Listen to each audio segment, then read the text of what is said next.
Essas duas casas do Congresso, elas têm basicamente a mesma função. Nós temos aí 513 deputados federais, 81 senadores, cada um se reunindo na sua casa, na casa legislativa, claro. Essas casas legislativas, elas não têm uma diferença assim muito grande. Na Constituição não diz, compete ao Senado legislar sobre tais assuntos, ou compete à Câmara legislar sobre tais assuntos.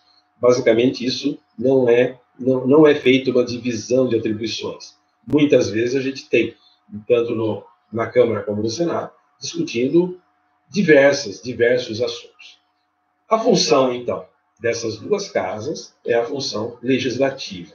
Eles fazem as leis.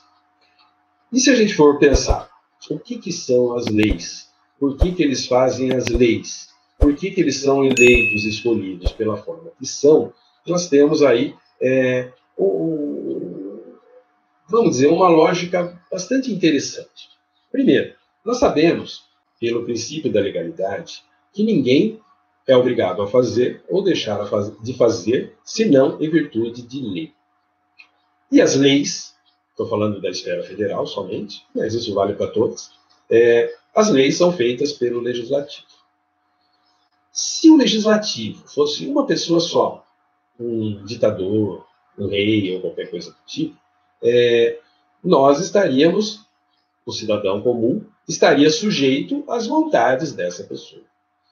Mas, o que acontece de fato? Os membros do Poder Legislativo são eleitos por nós. E nessa eleição, a partir do momento que eles são eleitos e se tornam nossos representantes, eles estão expondo a nossa vontade em relação às leis.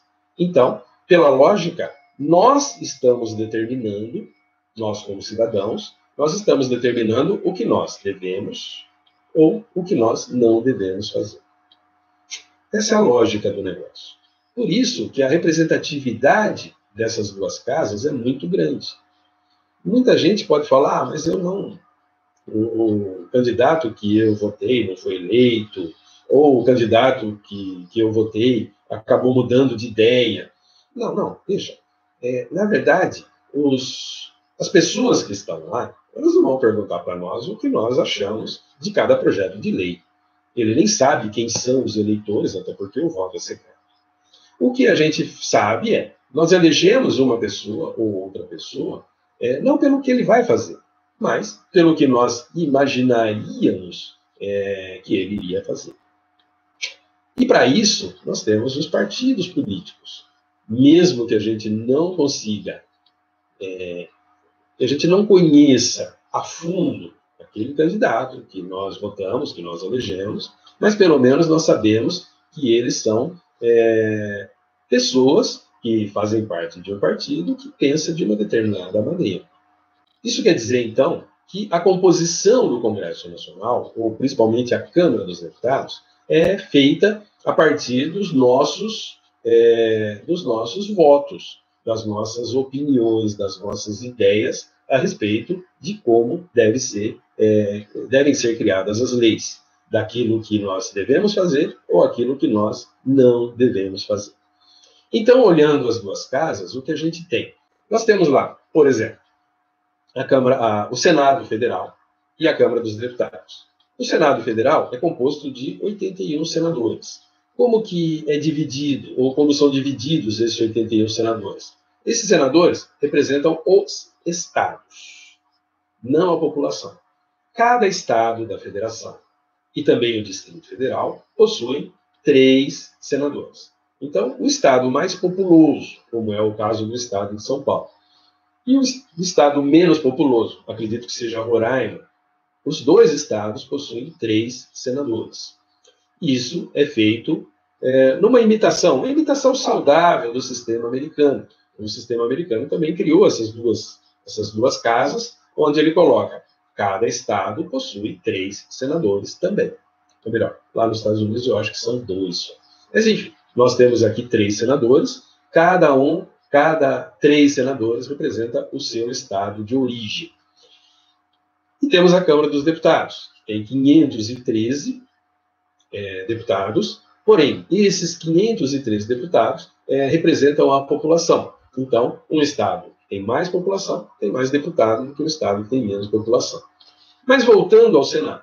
Então, se vocês fizerem as contas, vocês veem que nós temos 26 estados, mais o Distrito Federal, que dá 27. Vezes 3 dá 81. Perfeito, a conta muito simples de se fazer. O Senado Federal, de novo, é aquele que se reúne debaixo do prédio que tem a cumbuca virada para baixo. Ele é dirigido por uma mesa. Nós chamamos, ou melhor, a Constituição chama de mesa diretora. Essa mesa é composta de um presidente e também na mesa ficam mais dois vice-presidentes e mais 4 secretários. Bem, enfim, esse pessoal, então, forma a mesa diretora. Essa mesa não é só uma mesa, não é só um pessoal sentado. Ela é um órgão previsto pela Constituição, com atribuições, responsabilidades e tudo que um órgão faz. Ele é composto dessa forma. A eleição do Senado é feita assim. Como são 3 senadores e o mandato deles é de 8 anos e temos eleições a cada 4 anos, então o Senado é feito assim. Em uma eleição, são eleitos 2 senadores para cada estado. Numa outra eleição, são eleito 1 senador para cada estado. Então, o Senado tem uma renovação, ora de 2/3, ora de 1/3 só. Na última eleição, agora de 2018, nós tivemos, salvo engano, a eleição de 2 senadores. Ou seja, houve uma renovação de 2/3. Falamos agora da Câmara. A Câmara é um pouco mais complicada, porque, afinal de contas, são 513 deputados. E esse número de deputados ele pode variar, para mais ou para menos, de eleição para eleição. Por quê? Os deputados são eleitos proporcionalmente à população do seu estado. Isso quer dizer, como eu já falei, um estado mais populoso elege mais deputados do que um estado menos populoso. A Constituição fala, o limite mínimo de deputados que um estado pode ter é de 8. O limite máximo de deputados que um estado pode ter é 70, independente da sua de ser, vamos dizer, pela conta, o Estado poderia ter mais de 70, mas a Constituição limita a 70. Isso quer dizer que o Estado de São Paulo tem 70 deputados e o Estado de Roraima tem 8 deputados. Como esses deputados, eles representam a população, é natural que o Estado mais populoso tenha mais deputados. Está dentro daquela lógica que nós falamos no início. Né? O Estado mais populoso, ele tem talvez mais poder, mas o fato dele ter mais deputados pode ser que o interesse dele possa ser melhor atendido pela quantidade de deputados. Na prática não é isso que acontece, mas teoricamente sim. E os deputados são eleitos, além de ser proporcional à população do seu estado, eles também são eleitos de acordo com a proporcionalidade dos partidos que eles representam. Olha que interessante. Em algum momento, a gente até já ouviu falar, e aí você fala, poxa, mas quando eu ouço que o deputado federal fulano de tal é do estado de São Paulo, e eu nunca ouvi falar dessa pessoa, como é que eu posso entender que essa votação, que essa eleição é boa ou não é boa? Vamos lá. Nós temos os partidos, muitos partidos, algo em torno de 40 partidos, um pouco menos.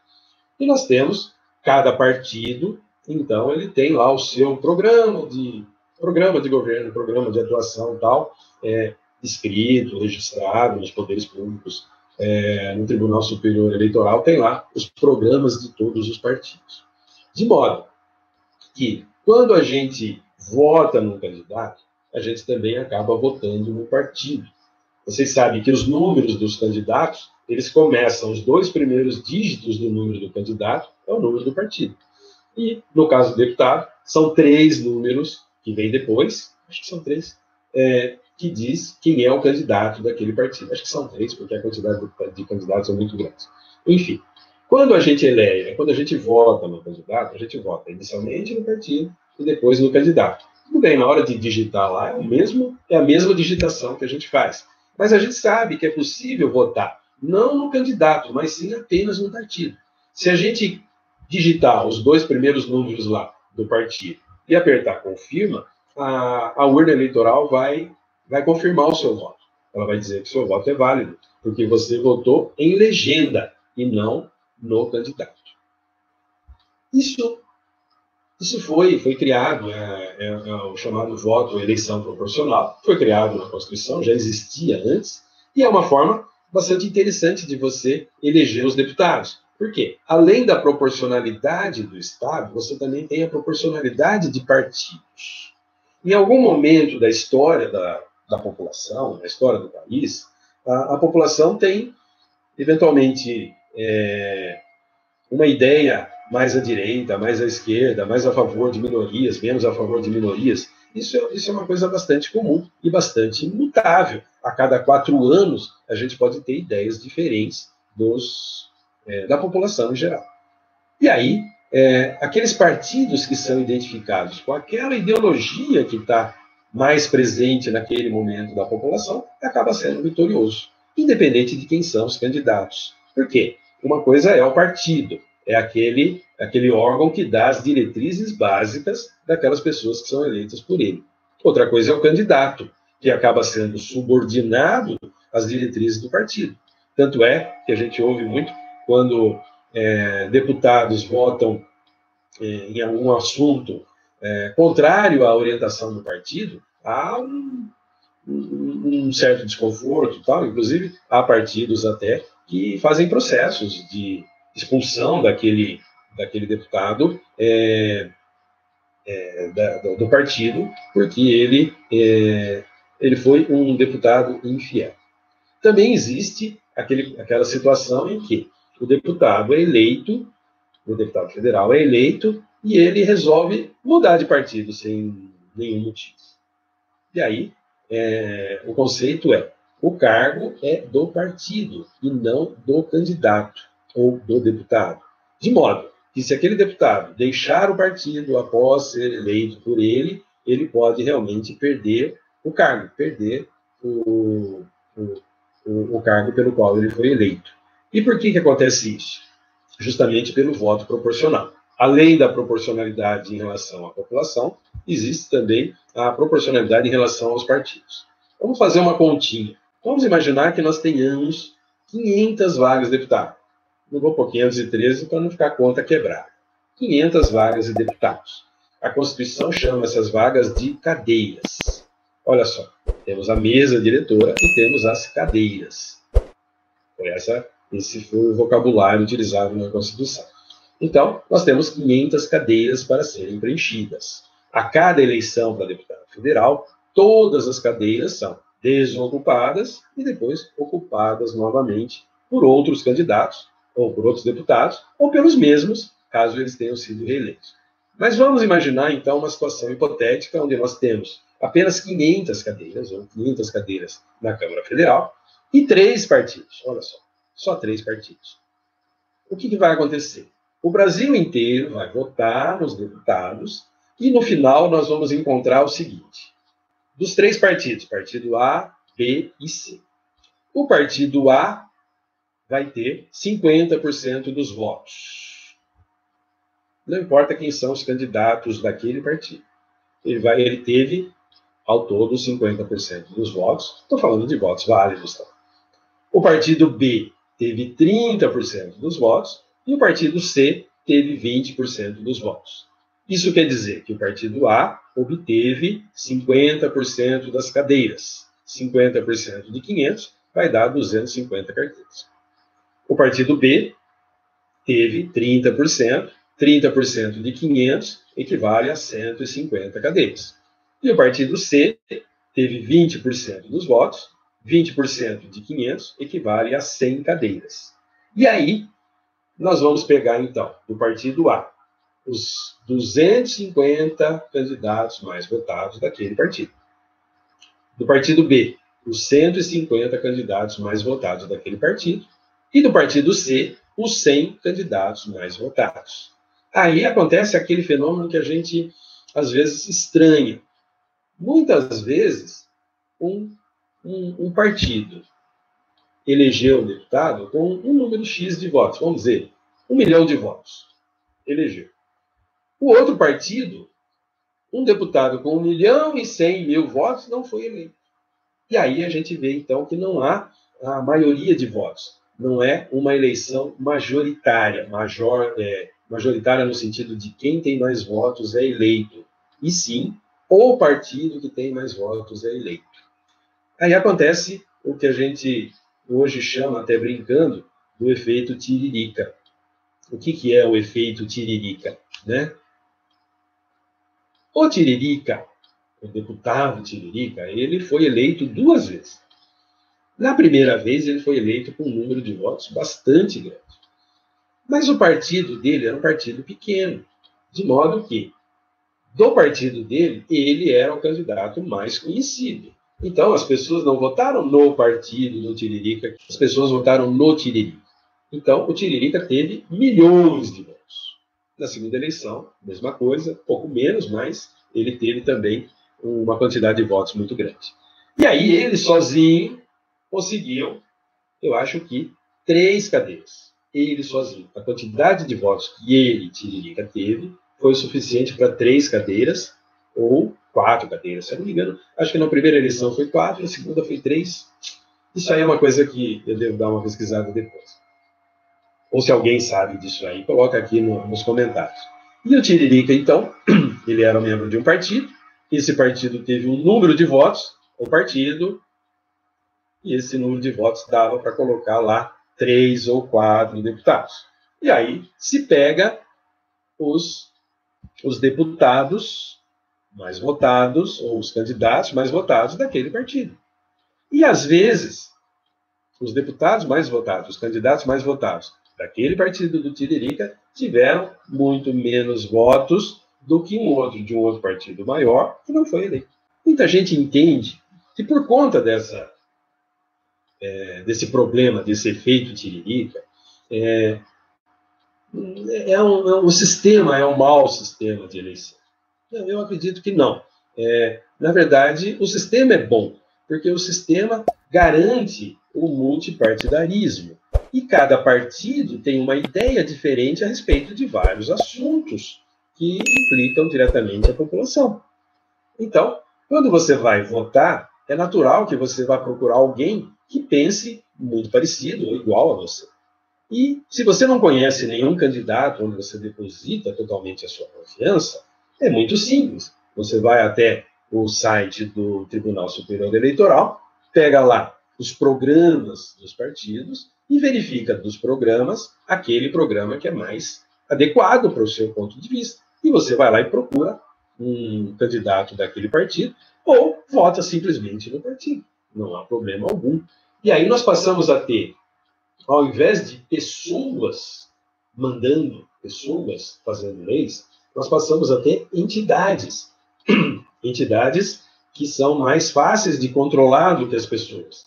Então, se você vota num partido, o partido não vai mudar de ideia, mas a pessoa pode mudar de ideia.